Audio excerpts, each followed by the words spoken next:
Well, for more on that, we'll cross now to our correspondent standing by in Brussels, Dave Keating. Good morning, Dave. So we heard Ursula von der Leyen there say that these new candidates have quite a bit of homework, in her words, to do before they can officially join. What does Ukraine need to do next on its path to membership then?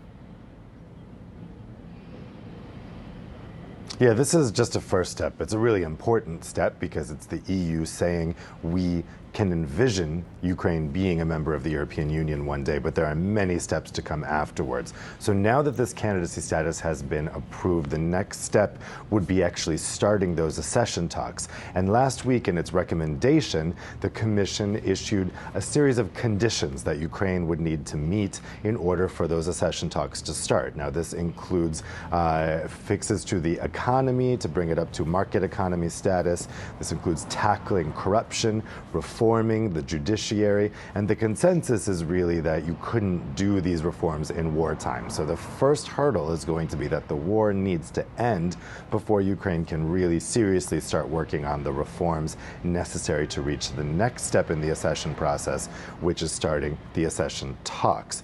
Now that can take a really long time. Just ask North Macedonia.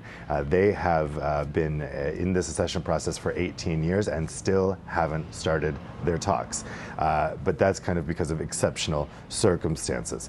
So once those accession talks start, then the two sides will talk for many years about how basically how the Ukraine economy needs to adjust in order to be able to enter the EU's single market, both to protect the Ukraine economy, because just entering all of a sudden without making the necessary preparations could actually cause the joining country's economy to collapse, but also to make sure that the EU itself is ready. And there was a line inserted in the Council conclusions yesterday that said this is also going to be dependent on the EU's ability to absorb these new members. That was inserted at the insistence of Western European countries who say that really this is a very, very big expansion that's being envisioned here. Ukraine would become the largest EU country by geography and the third or fourth largest by population. And so changes in the EU itself are going to be necessary, changes to how the EU works, how it functions, how it votes.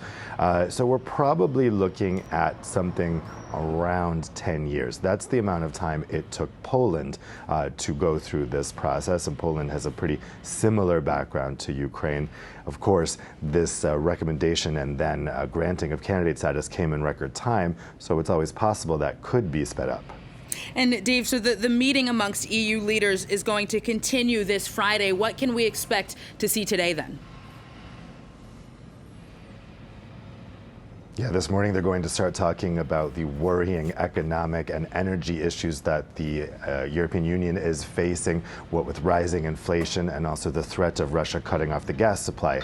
European Central Bank Chief Christine Lagarde will be meeting with the EU leaders this morning, outlining the concerns about inflation, what the ECB is doing about it. And then they're also going to be talking about energy. Germany had some really stark warnings yesterday about what's coming in the autumn. We're talking about rolling blackouts. We're talking about industry shutdowns. If Russia does shut off the gas, Germany is already saying that gas needs to be rationed in order to make sure the gas supplies are ready for the autumn in case this happens. There's ideas floating around about capping gas prices. That's going to be suggested today by Greece, Italy, and Spain. I'm told there's really not consensus for that. Basically, they're talking about how worrying the situation is as we look ahead toward the autumn, but there's not a whole lot of solutions in sight. Certainly sounds like tough times ahead either way for residents of EU countries then, Dave. Thank you very much for that update.